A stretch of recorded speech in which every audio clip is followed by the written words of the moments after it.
اعوذ باللہ من الشیطان الرجیم بسم اللہ الرحمن الرحیم الحمد للہ الاول بلا اول کان قبلہ والآخر بلا آخر یکون بعدہ الذي قصرت عن رؤيته ابصار الناظرین وعجزت عن نعته اوهام الواصفین ثم الصلاة والسلام على اشرف الانبیاء والمرسلین وخاتم النبیین سیدنا ونبینا ومولانا ومولا الثقلین جد الحسن والحسین بالقاسم محمد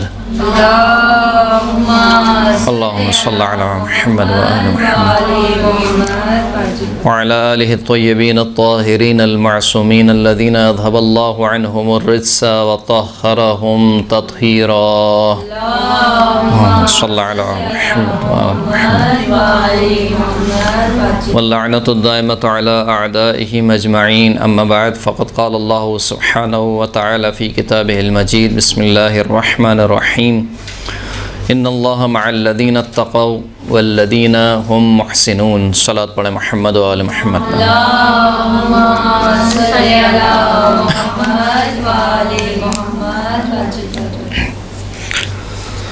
سب سے پہلے تو آپ تمام مومنات کی خدمت میں اور بالخصوص مراجع کرام علماء کرام بالخصوص امام زمانہ عجل اللہ تعالی فرج و شریف کی خدمت میں تسلیت پیش کرتے ہیں روز وفات محسنہ اسلام جناب خدیجہ الکبریٰ سلام اللہ علیہا کے حوالے سے اللہم صل علی محمد و آل محمد۔ جناب خدیجہ کی شخصیت یقیناً آپ نے مطالعہ کیا ہوگا، پڑھا بھی ہوگا، کئی دروس آپ نے سنے ہوں گے۔ ہم صرف اشارتاً کچھ جملے جناب خدیجہ کے بارے میں کر کے اپنے موضوع سے متصل ہو جائیں گے۔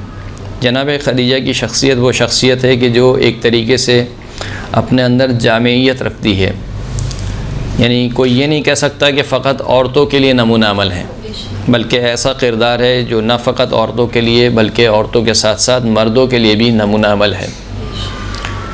انفاق کی مجسم پیکر، عورت کے جہاد کی مجسم پیکر، استقامت کی مجسم پیکر کا نام جناب خدیجہ الکبریٰ سلام اللہ علیہا، کہ کس طریقے سے اول المسلمات، اول المصلین، اول المصلیات، سب سے پہلی اسلام لانے والی، سب سے پہلی رسول خدا کے پیچھے نماز پڑھنے والی عورت، جس کا نام جناب خدیجہ الکبریٰ سلام اللہ علیہا، کہ جس نے، اگر یہ کہا جائے تو غلط نہیں ہوگا جملہ، کہ اسلام کو اپنی آغوش میں پالا ہے، یعنی اسلام کے اوپر اپنا سب کچھ لٹا دینے والی کا نام جناب خدیجہ الکبریٰ ہے، یعنی ہر حوالے سے۔ ایک مرتبہ یہ ہوتا ہے کہ انسان کے پاس مال و دولت ہوتی ہے تو وہ مال و دولت لٹا دیتا ہے، لیکن اس کے علاوہ آگے نہیں بڑھتا اس سے۔ لیکن جناب خدیجہ نے نہ فقط اپنا مال دیا، یعنی یہ بھی جناب خدیجہ کر سکتی نہیں کہ صحیح ہے میں نے شادی کر لی ہے، میرے پاس یہ سارا مال ہے، یہ سارا کا سارا مال تمہارے لیے، لیکن اس سے جو آگے ہے وہ میں انجام نہیں دے سکتی۔ لیکن نہ صرف جناب خدیجہ نے مال کو خرچ کیا، مال کے ساتھ ساتھ رسول اللہ کو تسلی دینا، رسول اللہ کے ہر قدم پر ساتھ کھڑی رہنا، یہ بہت مشکل کام ہوتا ہے، یعنی جہاں پر ایک پورا کا پورا معاشرہ آپ کے خلاف ہے۔ یعنی آپ تصور کریں، جو آپ میں سے شادی شدہ خواتین ہیں وہ تصور کریں کہ آپ کے شوہر کے خلاف پورا کا پورا معاشرہ ہو جائے اور آپ کا شوہر تنہ تنہا ہو، ایسے میں اپنے شوہر کا سہارا بننا، یعنی وہ رسول جو کہ رحمت للعالمین ہے اس کے لیے رحمت بننا، وہ جناب خدیجہ الکبریٰ سلام اللہ علیہا۔ تو یہ جناب خدیجہ کا کردار ہے جس میں سب کچھ موجود ہے، انفاق موجود ہے، ثبات قدم جسے کہتے ہیں، ایمان پر قائم رہنا، محکم ارادہ رکھنا، محکم ایمان کی حامل ہونا، یہ تمام کی تمام باتیں جناب خدیجہ کی سیرت میں پائی جاتی ہیں۔ ہماری گفتگو چل رہی تھی امیر المؤمنین علی ابن ابی طالب علیہ السلام کے خطبہ حمام کے بارے میں، جسے خطبہ متقین بھی کہا جاتا ہے۔ کچھ تعارف ہم نے پچھلی گفتگو میں پیش کیا تھا، اور تقویٰ کے حوالے سے ہم نے مقدمتاً کچھ عرائض آپ کی خدمت میں پیش کیے تھے، جن میں سے ہم نے یہ باتیں آپ کی خدمت میں پیش کی تھیں کہ تقویٰ کا معنی کیا ہے، اور تقوی کے معنی آزادی کا سلب ہو جانا نہیں ہے، آزادی کا چھن جانا نہیں ہے، بلکہ تقوی جو ہے وہ انسان کی حفاظت کرتا ہے، انسان کو بچاتا ہے۔ جس طریقے سے انسان لباس پہنتا ہے تو لباس پہننے کا مطلب یہ نہیں ہوتا کہ انسان نے اپنے آپ کو محدود کر لیا ہے، بلکہ جب انسان لباس پہنتا ہے تو یہ لباس اس کو گرمی سردی سے بچاتا ہے، اس کے عیوب کو چھپاتا ہے اور اس کی شخصیت کو نکھارتا ہے۔ یہی وجہ ہے کہ جو قرآن مجید نے تعبیر پیش کی ہے تقوی کی،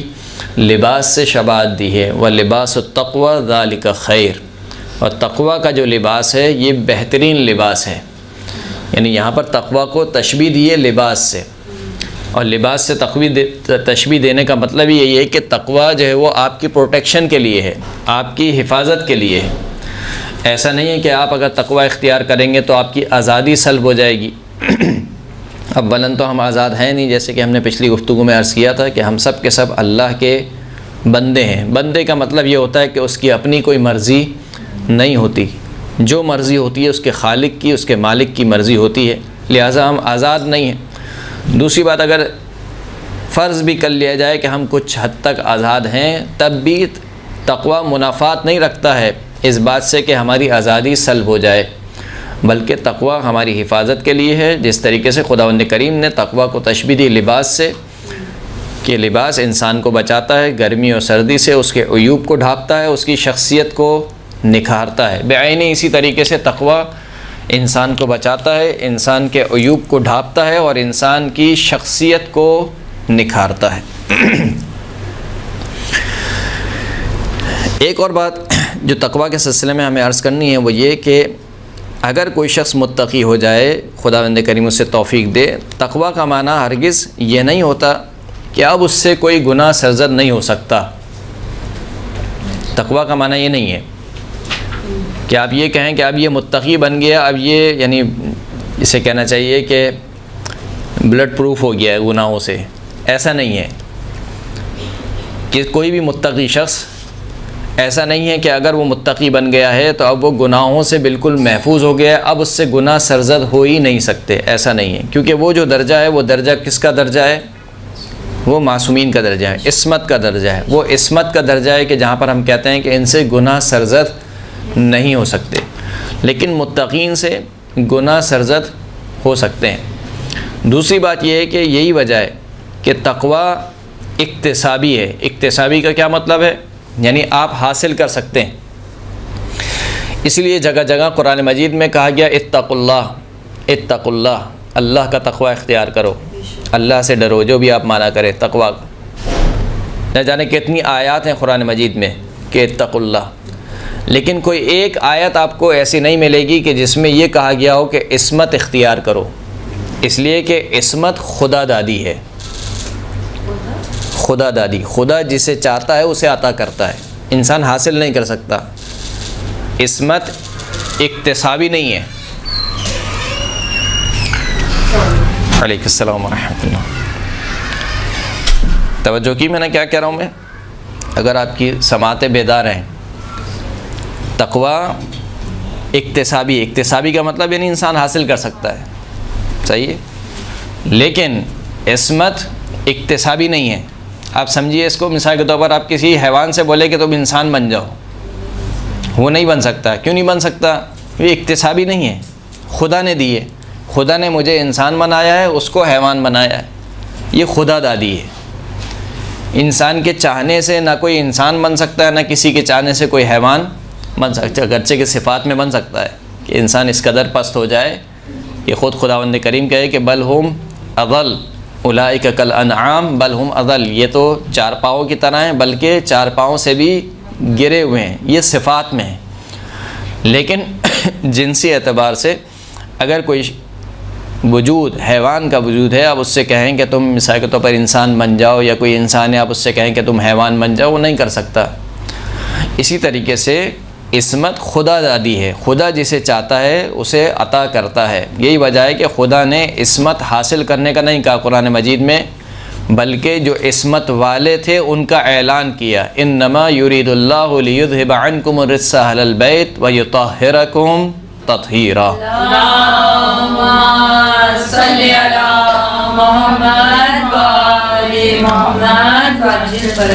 تو یہ ایک فرق ہے. یہ ہم نے کیوں بیان کیا؟ یہ ہم نے اس وجہ سے بیان کیا کہ بسا اوقات انسان مغالطے میں آ جاتا ہے یا کسی خوش فہمی میں مبتلا ہو جاتا ہے کہ شیطان کے پاس جو ہے وہ آپ کو بہکانے کے لیے کئی حربے ہیں، ایک حربہ نہیں ہے. جو بہت زیادہ نمازی اور پرہیزگار ہوتا ہے اس کو بہکانے کے لیے ایک الگ حربہ ہے، جو نمازی اور پرہیزگار نہیں ہے اس کو بہکانے کے لیے ایک دوسرا حربہ ہے، جو عالم ہے اس کے لیے دوسرا حربہ ہے، جو متعلم ہے یعنی طالب علم ہے اس کو بہکانے کے لیے ایک الگ حربہ ہے. ہر ایک کے لیے الگ الگ حربے ہیں. جو نماز شب کا پابند ہے اس کے لیے ایک الگ حربہ ہے، جو نماز شب کا پابند نہیں ہے اس کے لیے ایک الگ حربہ ہے.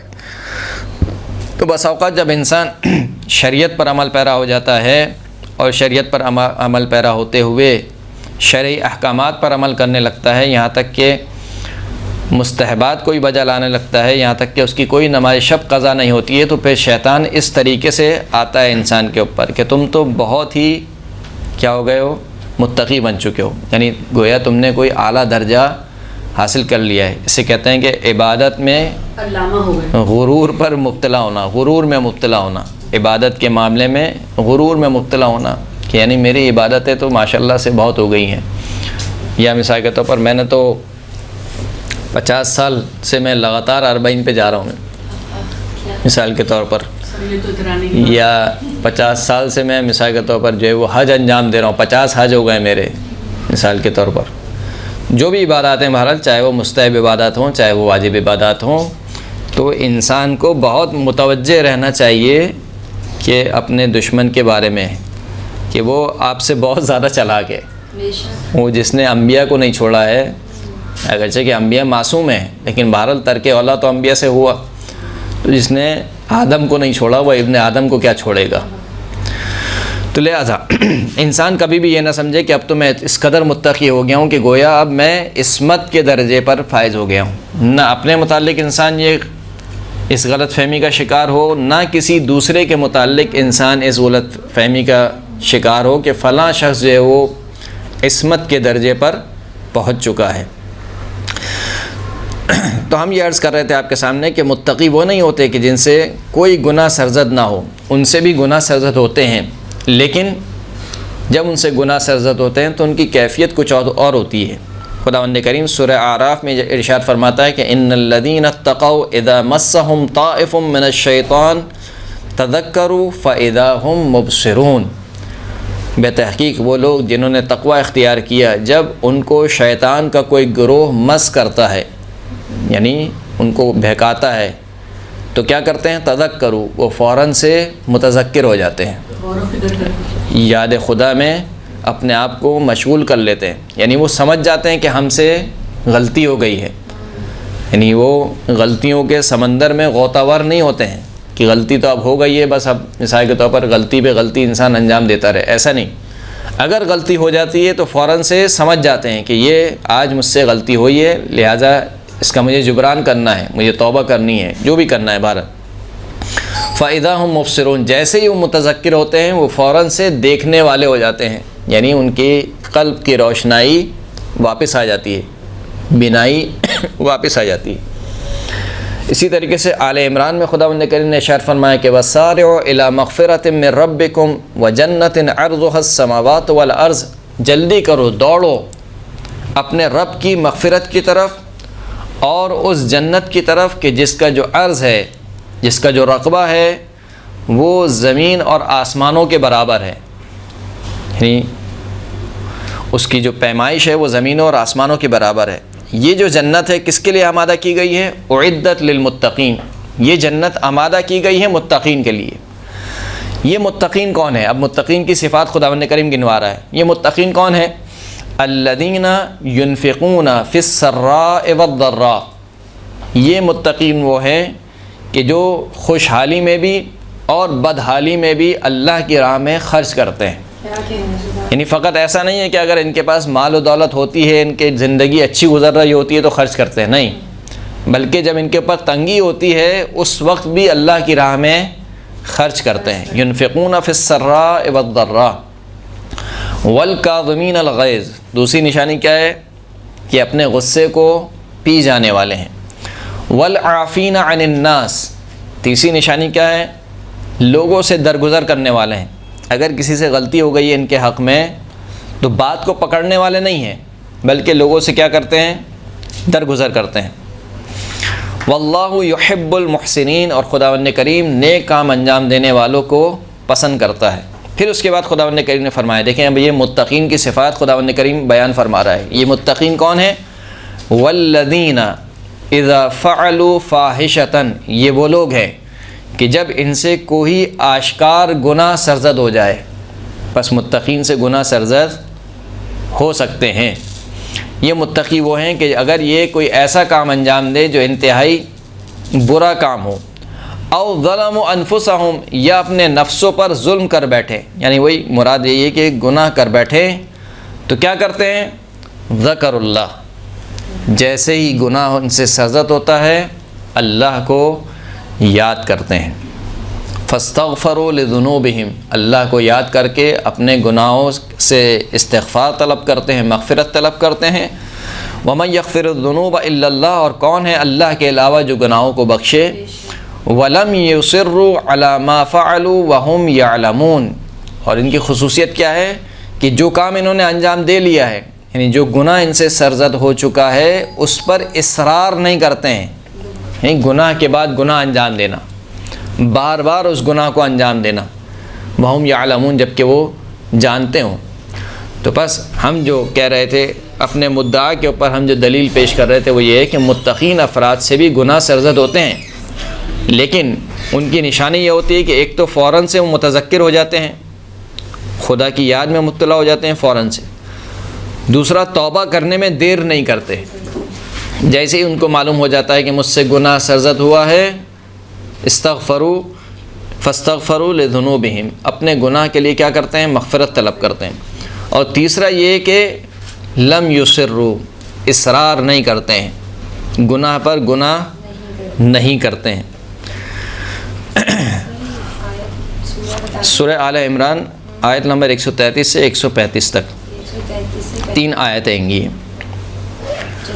تو اس کا مطلب یہ ہے کہ تقویٰ ایک وہ چیز ہے کہ جو حاصل بھی ہو سکتی ہے اور زائل بھی ہو سکتی ہے، یعنی کوئی شخص اس خوش فہمی میں نہ رہے کہ ایک مرتبہ اگر وہ متقی بن گیا تو اب وہ تا عمر متقی رہے گا، یا اپنی زندگی کی آخری سانس تک اب اس سے کوئی تقویٰ چھین نہیں سکتا۔ ایسا نہیں ہے، تقویٰ جس طریقے سے آ سکتا ہے اس طریقے سے جا بھی سکتا ہے، جیسے کہ سورہ اعراف میں ہی خداوند کریم نے بیان فرمایا کہ وَاتْلُ عَلَيْهِمْ نَبَأَ الَّذِي آتَيْنَاهُ آیَاتِنَا، ان کے اوپر اس شخص کا قصہ پڑھو کہ جس کو ہم نے اپنی آیات دی تھیں۔ یہاں پر آیات سے مراد کیا ہے؟ یعنی خدا کی جانب سے وہ علم رکھتا تھا، جیسے کہ بعض روایت میں آئے کہ بلعام باعورہ، بلعام ابن باعورہ کا قصہ ہے۔ بلعام ابن باعورہ مستجاب الدعوات، شخص اسم اعظم کا حامل شخص، یعنی ایسا شخص تھا کہ جو دعا کرے تو مستجاب قبول ہوتی تھی، اسم اعظم کا حامل شخص تھا۔ خداوند کریم کہہ رہا ہے کہ ہم نے اس کو آیات دی تھیں، ہم نے اس کو اپنا علم دیا تھا، پھر کیا ہوا؟ فانسلخ منہا، اس نے یکسرے اپنے آپ کو ان آیات سے خارج کر لیا۔ یکسرے یعنی خود خارج ہو گیا، خدا نے نہیں کیا، خود کے اعمال ایسے سبب بنے کہ وہ ان آیات سے خارج ہو گیا۔ فَأَتْبَعَهُ الشَّيْطَانُ، جب اس نے خود پہلے اپنے آپ کو آیات سے خارج کیا تو پھر اس کے پیچھے شیطان پڑ گیا۔ یعنی اس کا مطلب یہ ہے کہ شیطان کسی کو انگلی پکڑ کے گناہ نہیں کرواتا ہے، شیطان کا کام کیا ہے؟ یوسوس فی صدور الناس، لوگوں کے دلوں میں وسوسہ ڈالنا۔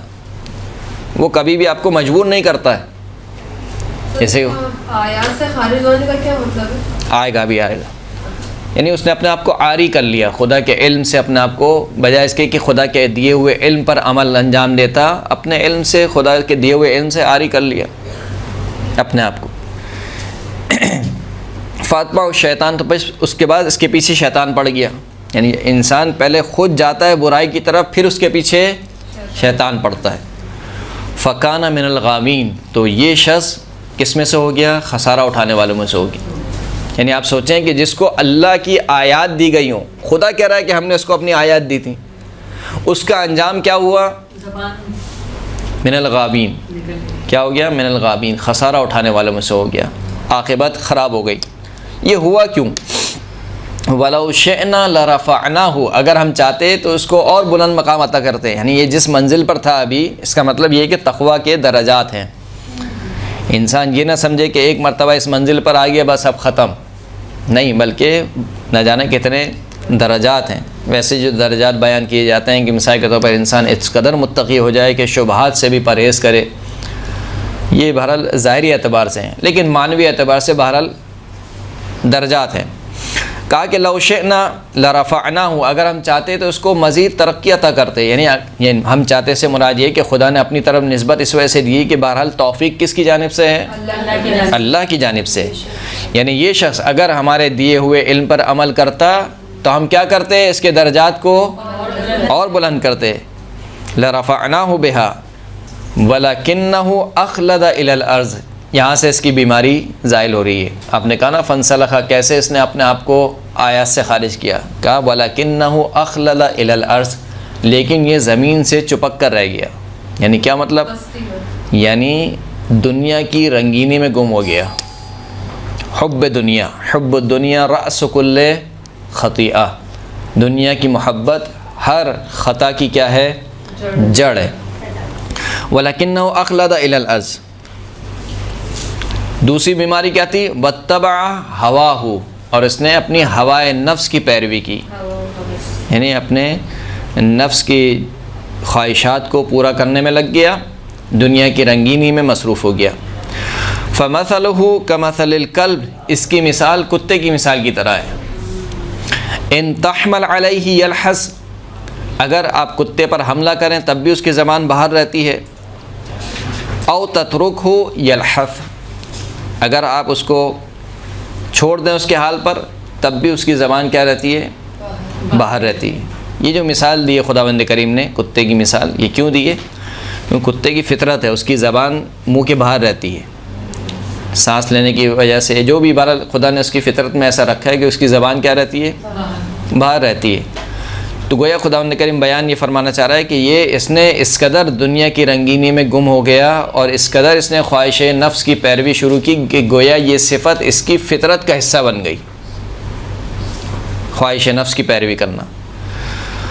پھر خدا فرماتا ہے کہ ذالک مثل القوم الذین کذبوا بآیاتنا، یہ مثال ہے اس قوم کی کہ جنہوں نے ہماری آیات کی تکذیب کی، ہماری آیات کو جھٹلایا۔ تو بس تقویٰ ایک تو اکتسابی ہے، انسان حاصل کر سکتا ہے، حاصل ہونے کا مطلب یہ نہیں ہے کہ اب جائے گا نہیں، جس طریقے سے حاصل ہو سکتا ہے اس طریقے سے جا بھی سکتا ہے، ضائع بھی ہو سکتا ہے، درست ہے۔ اسی لیے مولا کائنات امیر المؤمنین علی ابن ابی طالب علیہ الصلوۃ والسلام فرماتے ہیں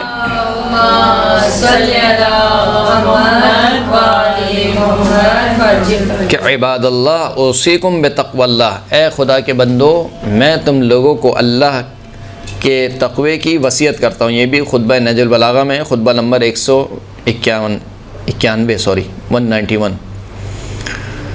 عباد اللہ اوصیکم بتقوی اللہ، اے اللہ کے بندو میں تمہیں وصیت کرتا ہوں اللہ کے تقوی کی، فإنہا حق اللہ علیکم، کیونکہ یہ خدا کا حق ہے تمہارے اوپر۔ اللہ کا تقوی اختیار کرنا اللہ کا حق بنتا ہے، کیونکہ جب وہ خداوند کریم، جب سب کچھ دینے والا خداوند کریم کی ذات ہے تو پھر اس کا حق بنتا ہے کہ ہم اس کے بتائے ہوئے طریقے کے مطابق زندگی بسر کریں، اور اسی کا دوسرا نام کیا ہے؟ تقوی ہے۔ الموجبۃ علی اللہ حقکم، یہی وہ حق، یہی وہ تقوی ہے کہ جو اللہ پر تمہارے حق کو لازم کر دیتا ہے، یعنی دو طرفہ ہے۔ تم پر اللہ کا حق یہ ہے کہ تم تقوی اختیار کرو، جب تم تقوی اختیار کر لیتے ہو تو پھر تمہارا حق بن جاتا ہے اللہ کے اوپر، یعنی جو خداوند کریم نے وعدہ دیا ہے کہ میں تمہیں جنت دوں گا، جنت کے نیچے نہریں بہہ رہی ہوں گی، فنا فنا جتنے بھی وعدے دیے ہیں وہ سارے کے سارے وعدے کب خدا پر لازم ہو جاتے ہیں؟ جب انسان تقوی اختیار کرتا ہے۔ وَإِن تَسْتَعِينُ عَلَيْهَا بِاللَّهِ تَسْتَعِينُ بِهَا عَلَى اللَّهِ، اگر تم تقوی پر مدد طلب کرو اللہ کے ذریعے، یعنی خداوند کریم سے توفیق طلب کو، پروردگار میں تیری بارگاہ میں آنا چاہتا ہوں، میں تیرے بتائے ہوئے طریقے کے مطابق زندگی بسر کرنا چاہتا ہوں، تو میری مدد فرما۔ یعنی تقویٰ کے معاملے میں اللہ سے مدد طلب کرو۔ اگر تم نے تقویٰ پر اللہ سے مدد طلب کی، تستعین بہا علی اللہ، تو پس تم اس تقویٰ کے ذریعے سے مدد طلب کرو گے اللہ پر۔ یعنی دو طرفہ ٹریفک ہے، تمہیں تقویٰ کی حفاظت کرنی ہے، تقویٰ تمہاری حفاظت کرے گا۔ یعنی دونوں طرف سے تقویٰ آپ کی حفاظت کرے گا، بشرطے کہ آپ تقویٰ کی حفاظت کریں۔ اگر آپ نے تقویٰ کی حفاظت نہیں کی، جو آیا ہوا تقویٰ تھا وہ زائل ہو گیا اس شخص کی طرح، بلعم باعور کی طرح، تو آپ کا انجام کیا ہوگا؟ عاقبت بخیر نہیں ہوگی۔ جب تقویٰ آ گیا ہے تو تقویٰ کی حفاظت کس کا کام ہے؟ آپ کا کام ہے۔ یہ لباس میں نے پہنا ہوا ہے، اس لباس کا کام ہے میری حفاظت کرنا، لیکن اس لباس کو بچانا میرا کام ہے کہ میں اس کو گندگی سے بچاؤں۔ میں کسی ایسی جگہ نہ بیٹھوں کہ جہاں پر میرا لباس گندا ہو جائے، کسی ایسی جگہ نہ بیٹھوں کہ جہاں سے میرا لباس پارا ہو جائے۔ یہ کس کا کام ہے؟ یہ میرا کام ہے۔ لباس کا کام ہے کہ وہ مجھے بچائے گا، میرے عیب کو چھپائے گا، یہ سردی گرمی سے بچائے گا، یہ لباس کا کام ہے۔ لیکن خود لباس کو بچانا کس کا کام ہے؟ انسان کا کام ہے۔ بعینی اسی طریقے سے تقویٰ کا کام ہے آپ کو بچانا، لیکن آپ کا کام ہے تقویٰ کو بچا کے رکھنا۔ تقویٰ بچے گا کیسے؟ وہ تو سب کام ہی اللہ کی توفیق سے ہے۔ گناہوں سے بچ کے تو تقویٰ حاصل ہو گیا۔ ایک مرتبہ انسان متقی بن گیا، پہلے نمازیں نہیں پڑھتا تھا مثال کے طور پر، اب نماز پڑھتا ہے، روزے رکھتا ہے، سب کچھ کرتا ہے۔ اب جو وہ اب ایک مرتبہ انسان متقی بن گیا، اسے کہنا چاہیے کہ مسلمان بن گیا۔ اب اس مسلمانی کو بچا کے کیسے رکھے، اس تقویٰ کو بچا کے کیسے رکھے؟ واجبات کو ادا کرے ٹائم سے، وہ تو صحیح ہے، تقوی پر عمل کرے، وہ صحیح ہے، عمل کرے گا، لیکن جو سب سے بڑی بات ہے اپنا محاسبہ کرے، ہر روز اپنا کیا کرے؟ محاسبہ کرے۔ جیسے کہ کتاب کافی، اصول کافی کی حدیث ہے، ساتویں امام موسیٰ کاظم علیہ الصلوۃ والسلام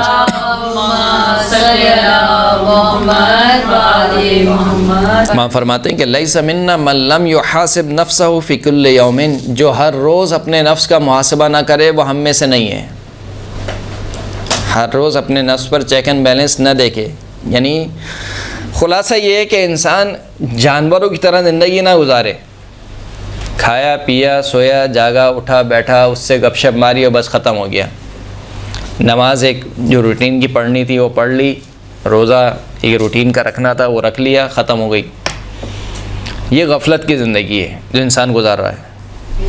ایک انسان جو آگاہانہ زندگی گزارتا ہے، جو بصیرت کے ساتھ زندگی گزارتا ہے، وہ کب گزار سکتا ہے؟ جب اپنا محاسبہ کرے گا۔ یعنی انسان یہ سمجھے، جیسے میں مثال دوں، شاید مثال غلط نہیں ہوگی، ایک ماں کے ساتھ جب اس کا بچہ چل رہا ہوتا ہے تو ماں کی کیفیت کیا ہوتی ہے؟ ماں ہر وقت مراقب رہتی ہے، یعنی دیکھتی رہتی ہے اپنے بچے کو، کہیں گر نہ جائے، ادھر نہ چلے جائے، پکڑتی رہتی ہے، بلاتی رہتی ہے، ادھر آ جاؤ، بیٹھ جاؤ، پھر بچہ بھاگ کے جاتا ہے، پھر اس کو پکڑ کے لے کے آتی۔ یہی کام انسان کو اپنے نفس کے ساتھ کرنا ہے، یعنی گویا نفس اس کا کیا ہے؟ بچہ ہے، اس کو دیکھنا ہے، اس کو چھوڑ نہیں دینا اس کے اوپر، اس کی خواہشات کو نہ مطلقاً رد کرنا ہے کہ نہیں، نہ تمہیں موبائل دیں گے، نہ تمہیں ٹی وی دیں گے، نہ تمہیں آئس کریم، نہ کچھ بھی نہیں، ایسا بھی نہیں ہے۔ نہ بالکل اس کے سامنے غلام بن جانا ہے کہ جی حضور میرے آقا جو آپ کہیں آپ کا حکم سر آنکھوں پر، ایسا بھی نہیں کرنا ہے۔ اعتدال کے ساتھ نفس کو لگام دے کر چلنا ہے۔ تو یہ کب ہوگا؟ جب انسان محاسبہ کرے گا۔ فرماتے ہیں کہ لیس منا، جی سر اور ہے اس کی کہ ہم ہر وقت اللہ کی اطاعت کس طرح کر سکتے ہیں، اس کی ایک بہت خوبصورت مثال ہے کہ جس طرح گاؤں کی خواتین پانی کا وہ مٹکا رکھتی ہیں سر پہ، وہ چل بھی رہی ہوتی ہیں، اس کا دھیان سارا اس پہ ہوتا ہے کہ وہ بیلنس رہے، گرے بھی نہیں نیچے اور وہ پہنچ بھی جائے اپنے ایسی ہر لمحے، ایسی تو ہر لمحے خیال میں رکھنا پڑتا ہے ان سب چیزوں۔ تقویٰ کی مثال کسی عارف نے اسی طریقے سے دی ہے۔ کسی نے پوچھا کہ تقویٰ کیا ہے؟ کہا کہ تم کسی خاردار زمین پر چلے ہو کبھی؟ کہا کہ ہاں کبھی اتفاق ہوا۔ کہا کیسے چلتے ہو؟ کہا بہت بچ بچ کے چلتا ہوں کہ کہیں کانٹا نہ چبھ جائے، لگ نہ جائے۔ کہا بس اسی کا نام تقویٰ ہے، تمہیں خاردار چیزوں سے اپنے آپ کو بچا کے رکھنا ہے۔ تقویٰ تمہیں بچائے گا، تمہیں اپنے تقویٰ کو بچا کے رکھنا ہے۔ فرماتے ہیں کہ من لم یحاسب منا لیس منا من لم یحاسب نفسہ فی کل یوم، ہم میں سے نہیں ہے کہ جو ہر روز اپنے نفس کا محاسبہ نہ کرے۔ فَإِنْ عَمِلَ حَسَنًا اسْتَزَادَ اللہ، اگر دیکھے کہ آج نیکی انجام دی ہے تو اللہ سے مزید نیکی کا مطالبہ کرے، توفیق طلب کرے، خدایا آج مثال کے طور پر یہ نیک کام انجام دیا ہے، مجھے مزید توفیق دے کہ میں مزید نیک کام انجام دوں۔ وَإِنْ عَمِلَ سَيِّئًا، اور اگر آج دیکھے کہ کوئی برائی انجام دے دی ہے، کسی کی غیبت کر دی ہے، کسی کے حق میں مثال کے طور پر کوتاہی کی ہے، کسی کا حق کھا لیا ہے یا خدا کے حق میں کوتاہی کی ہے، تو کیا کرے؟ استغفر اللہ، اللہ سے استغفار کرے، یعنی حقیقی معنی میں فقط تسبیح نہیں پڑھے، وتابا، اور توبہ کرے۔ تو اس کے ذریعے سے انسان کیا کر سکتا ہے؟ اپنے تقوی کو بچا سکتا ہے۔ ایک صلوات پڑھے محمد و آل محمد۔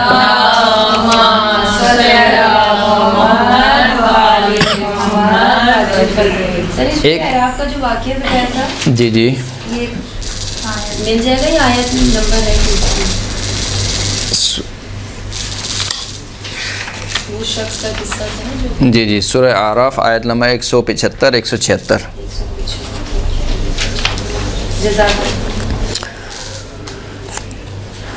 تو یہاں تک کی گفتگو ہو گئی ہماری کہ تقوی تو اکتسابی ہے، حاصل کیا جا سکتا ہے، دوسرا جس طریقے سے حاصل ہو سکتا ہے اس طریقے سے ضائع بھی ہو جاتا ہے، دوسرا یہ کہ تقوی انسان کی حفاظت کرتا ہے، انسان کو اپنے تقوی کی حفاظت کرنی ہے۔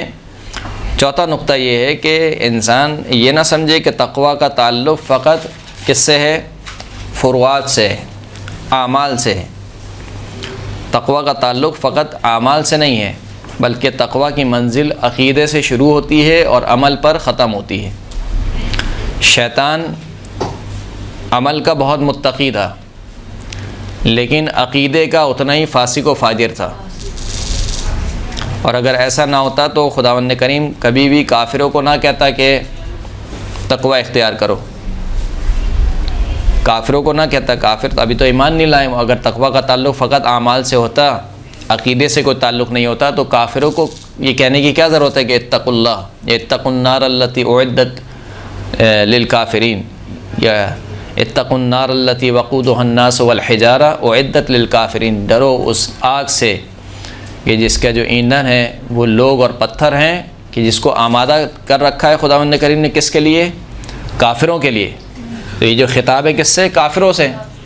تو کافروں کو تقوی الہی کی دعوت دینا، اس کا مطلب ہے کہ عقیدے سے تقوی شروع ہوتا ہے اور عمل پر ختم ہوتا ہے۔ کچھ اور آیت میں نے آپ کی خدمت میں آمادہ کر رکھی تھی، اگر میں چاہوں تو اس کو پڑھنا چاہوں تو ایک صلوات پڑھیں محمد و آل محمد۔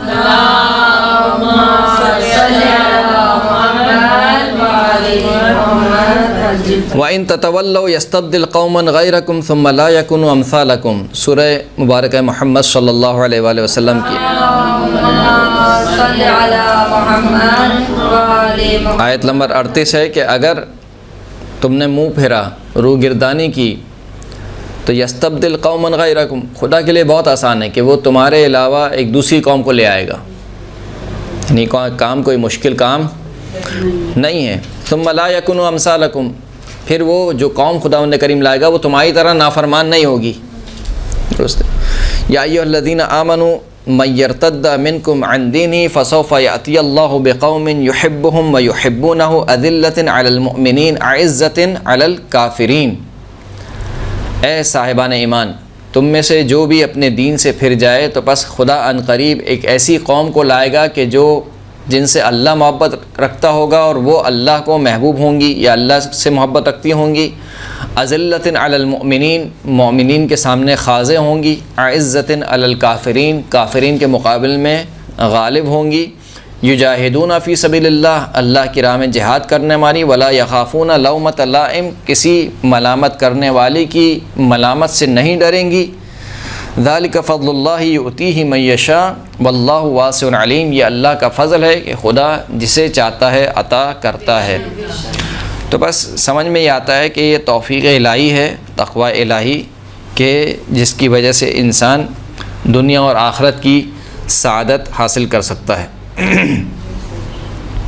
یہ توفیق طلب کرنی پڑتی ہے. جی توفیق طلب بھی کرنی پڑتی ہے، مانگنی پڑتی ہے. بس اوقات خداوند کریم خود بھی دے دیتا ہے امتحان کے لیے، اور پھر جب انسان اس توفیق کو نہیں سنبھال سکے، جیسے کہ بلعام باعور کی طرح، اور مزید بہت سے قصے ہمارے سامنے، تاریخ کے بہت سے کردار ہمارے سامنے موجود ہیں. خود صدر اسلام میں کچھ کردار تھے جو آپ کو نظر آتے ہیں، پھر اس کے بعد کے جو کچھ کردار ہیں جو ہمیں نظر آتے ہیں. اسی لیے جو تقاضا کیا ہے خداوند کریم نے ہم سے، وہ کیا کہ ایمان لاؤ، پھر ثم استقاموا، اس ایمان پر ثابت قدم رہو. یعنی اصل جو صحیح ہے، تم ایمان لیا ہے، بہت بڑا کام کیا، لیکن اس سے بڑھ کر کام کیا ہے؟ ثابت قدم رہنا، کہ جس کی مجسم مثال جناب خدیجہ سلام اللہ علیہ ہے، کہ نہ صرف یہ کہ ایمان لائیں، ثم استقاموا، یعنی آخر دم تک استقامت پذیر رہیں اس ایمان کے اوپر. شعب ابی طالب میں یہاں تک کہ جڑی بوٹیاں کھانا پڑ، یعنی وہ جو ملکۃ العرب ہے، وہ شعب ابی طالب میں جڑی بوٹی کھانے پر مجبور ہو گئی. وہ ملکۃ العرب کے جو ایک مرتبہ جو لباس پہن لیتی تھی دوبارہ نہیں پہنتی تھی. اس نے اپنا سارا لباس، سارا سونا، ساری جائیداد سب اسلام کے نام پر قربان کر دی. اور کہیں پر بھی کوئی ایک بھی، اسے کہنا چاہیے، کسی موقع پر کوئی ایک ضعیف روایت بھی نہیں ملتی کہ جناب خدیجہ نے کوئی شکوہ کیا ہو رسول اللہ سے. جب ہم یہ باتیں پڑھتے تھے تو ہمارے استاد کہتے تھے کہ یہ استثنائی خواتین ہیں،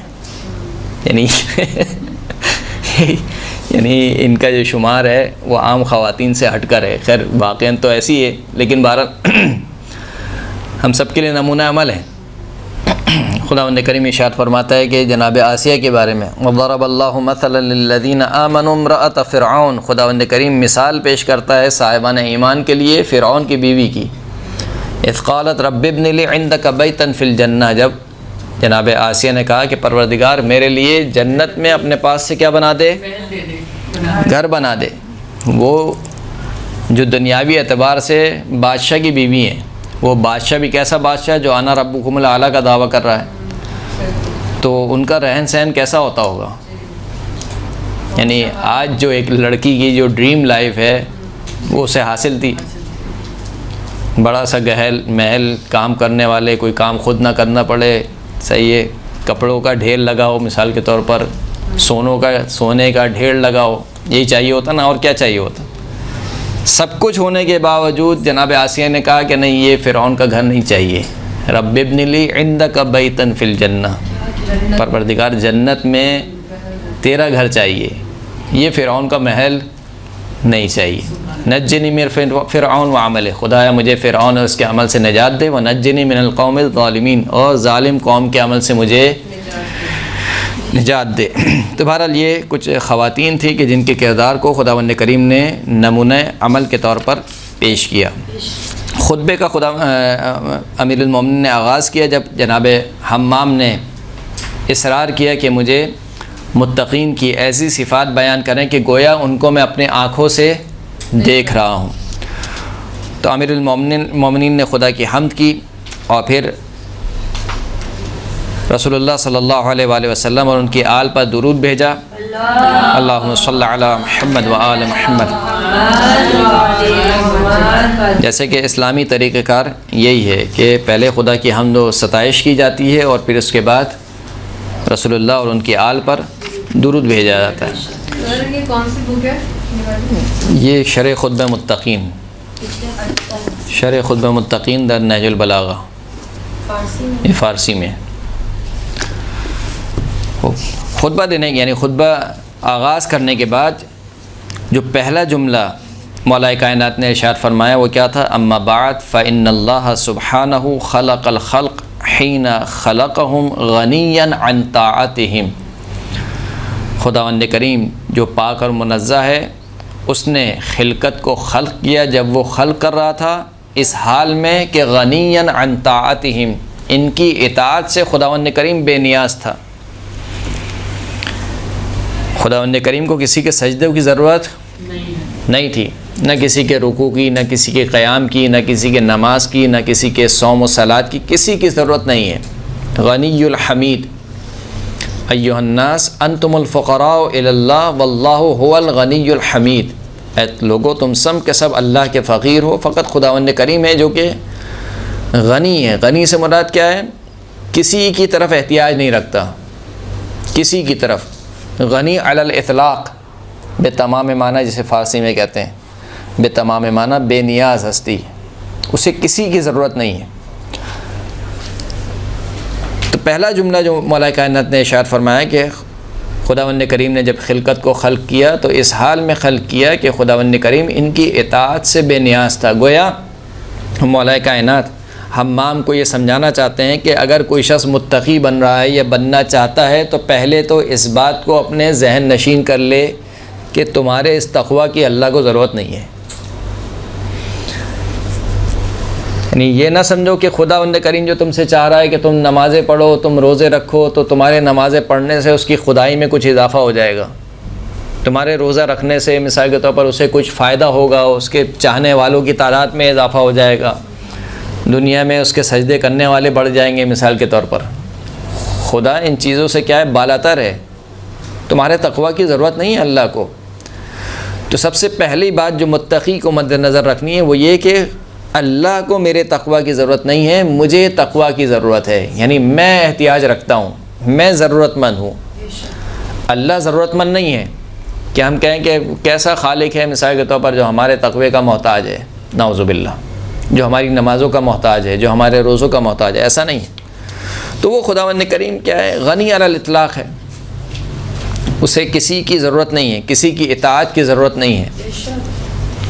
پھر اس کے بعد دوسرا جملہ مولا کائنات نے ارشاد فرمایا کہ آمنا من معصیتہم، خداوند کریم جب خلقت کو خلق کر رہا تھا تو اس نے اس حال میں خلقت کو خلق کیا کہ وہ ان سب کی معصیت سے امان میں تھا۔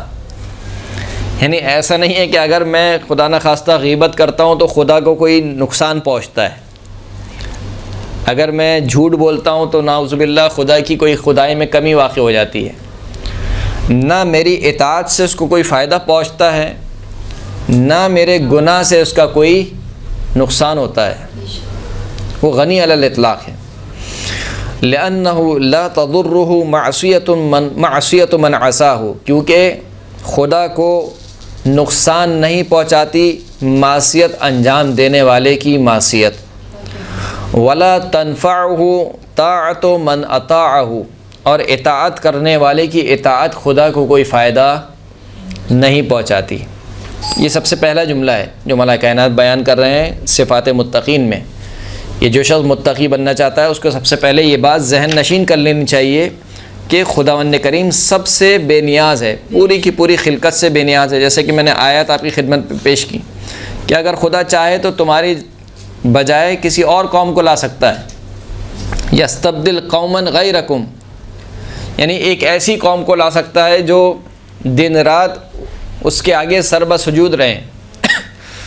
کیا اس نے فرشتوں کو خلق نہیں کیا کہ جو رکوع میں ہے وہ رکوع میں ہے، جو سجدے میں ہے وہ سجدے میں ہے، جو قیام میں ہے وہ قیام میں ہے؟ تو کیا خدا ایسی قوم خلق نہیں کر سکتا ہے؟ لو شاء اللہ، اگر خدا، قرآن مجید میں خداوند کریم نے کئی مرتبہ کئی جگہ پر کہا ہے کہ اگر خدا چاہے تو یہ کام کر سکتا ہے۔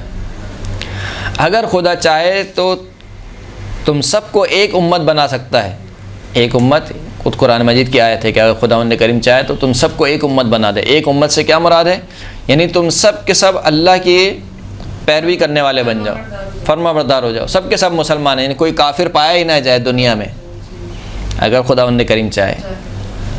تو خدا کی قدرت سے کوئی ٹکرا نہیں سکتا ہے، لیکن اس نے اپنے بندوں کو اختیار دیا ہے، راستے دونوں دکھا دیے ہیں، دونوں راستے دکھانے کے بعد اب اختیار دیا، اما شاکرا و اما کفورا، چاہے تو شکر گزار بنے، چاہے تو کفران نعمت کرے، ناشکرہ بن کرے۔ تو پہلا جو جملہ ہے مولا کائنات کا وہ یہ ہے کہ دیکھو جب خداوند کریم خلقت کو خلق کر رہا تھا تو وہ بالکل بے نیاز تھا، اسے کسی کی ضرورت نہیں تھی، نہ کسی کے۔ یہی والا خطبہ چل رہا ہے نا ابھی؟ جی خطبہ حمام ہی ہے یہ، جی خطبہ حمام 191 نہیں، وہ جو جملہ تھا وہ 191 کا نہج البلاغہ کا تھا، جی وہ بھی نہج البلاغہ تھا۔ نہج البلاغہ میں اصل میں 2 خطبہ متقین ہیں، ایک اور خطبہ بھی ہے کہ جس میں مولا کائنات نے تقوی کی خصوصیات بیان کی ہیں، اور یہ والا جو خطبہ ہے اس کا جو میں نے نمبر آپ کو شاید پچھلے درس میں بتایا تھا یہ والا جو خطبہ ہے یہ 194 193 192 186 اور 184 یعنی مختلف نسخوں میں یہ خطبہ ان نمبروں پر آیا ہے. وہ 191 والا خطبہ جو ہے وہ دوسرا خطبہ ہے. پچھلے ہفتے دیا تھا جی 194 93 صحیح. یہ خطبہ حمام ہے.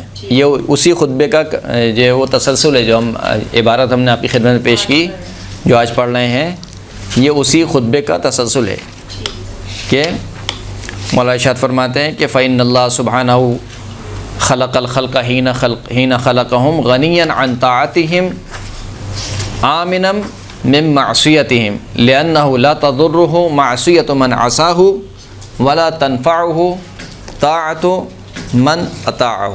پھر اس کے بعد یہ بات جب بالکل واضح ہو گئی اب مولا کائنات نے متقین کی صفات پیش کی. فقسم بینہم معائشہم ووضعہم من الدنیا مواضعہم. بس اللہ نے اپنے بندوں کے درمیان ان کی معیشت کو ان کے روزگار کو تقسیم کیا اور دنیا میں جو ان کی جگہیں تھیں ان سب کو اسی جگہ پر رکھا. یعنی کیا مطلب؟ یعنی خداوند کریم نے اگر کسی کو امیر بنایا ہے تو حکمت کے تحت، کسی کو غریب رکھا ہے تو ایک حکمت کے تحت رکھا ہے. یہ مختلف درجات خداوند کریم نے رکھے ہیں اپنی حکمت کے مطابق. کسی کو اعلیٰ درجہ عطا کیا دنیاوی اعتبار سے، کسی کو پس درجہ عطا کیا دنیاوی اعتبار سے، لیکن بہرحال ہر ایک کا امتحان ہے. جو غنی ہے اس کا بھی امتحان ہے، جو فقیر ہے اس کا بھی امتحان ہے. غنی کا امتحان یہ ہے کہ آیا وہ اپنے مال کو خرچ کرتا ہے اس جگہ پر کہ جس جگہ پر خرچ کرنے کا اللہ نے حکم دیا ہے یا خرچ نہیں کرتا ہے. فقیر کا امتحان یہ ہے کہ آیا وہ صبر کرتا ہے یا صبر نہیں کرتا ہے.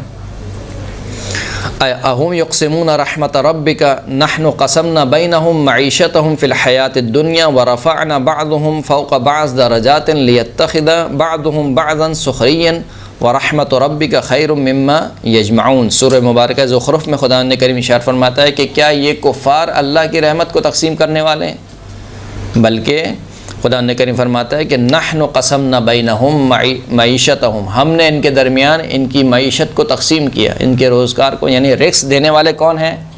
ہم ہیں. ہم نے تقسیم کیا فی الحیات الدنیا، دنیا کی زندگی میں. ورفعنا بعضهم فوق بعض، ہم نے بعض کو بعض پر درجات عطا کیے. کیوں؟ لیتخذ بعضهم سخریا، تاکہ ان میں سے بعض دوسرے بعض کا مذاق اڑائیں. یعنی امتحان لیا، امتحان کے نتیجے میں بعض دوسرے بعض کا کیا کرتے ہیں؟ مذاق اڑاتے ہیں. یعنی جس کو ہم نے دنیاوی اعتبار سے اعلیٰ درجہ عطا کیا وہ اپنے سے پس درجے والے کا کیا کرتا ہے؟ مذاق اڑاتا ہے. ورحمت ربک خیر مما یجمعون، جبکہ جو تمہارے رب کی رحمت ہے وہ ان سب سے بہتر ہے جو یہ جمع کرتے ہیں. یعنی یہ مال و دولت، یہ سونا چاندی کے ڈھیر جو یہ لوگ جمع کر رہے ہیں، ان سب سے بہتر کیا ہے؟ خداوند کریم کی رحمت ہے. مال ایک وقت تک نعمت رہتا ہے لیکن پھر اس کے بعد وہ تبدیل ہو جاتا ہے کس میں؟ نقمت میں. نعمت کے جو ضد ہے وہ نقمت ہے، عذاب. نعمت اور اس کا اپوزٹ عذاب. زحمت وہ کراچی والوں کے لیے ہوتی ہے. تو نعمت اور نقمت، یعنی ہر نعمت کے بارے میں ایسی ہے کہ بس اوقات خداوند کریم نعمت دیتا ہے، پھر نعمت کے ذریعے سے ہی خداوند کریم امتحان لیتا ہے. جیسے کہ اولاد سے بڑھ کر کیا نعمت ہے؟ کوئی نعمت نہیں ہے، لیکن خود خداوند کریم کہہ رہا ہے کہ یہ فتنہ ہے. فتنہ سے مراد وہ اردو والا فتنہ نہیں، عربی والا فتنہ، یعنی آزمائش ہے، یہ امتحان ہے. یہ انما المال والبنون، یہ جو مال ہے اور یہ جو بیٹے ہیں یہ سب کیا ہے؟ آزمائش کا اور امتحان کا ذریعہ ہیں. خداوند کریم سے دعا ہے کہ ہمیں اس آزمائش میں کامیابی کے ساتھ گزرنے کی توفیق عطا فرمائے. وآخر الدعوانا ان الحمد للہ رب العالمین.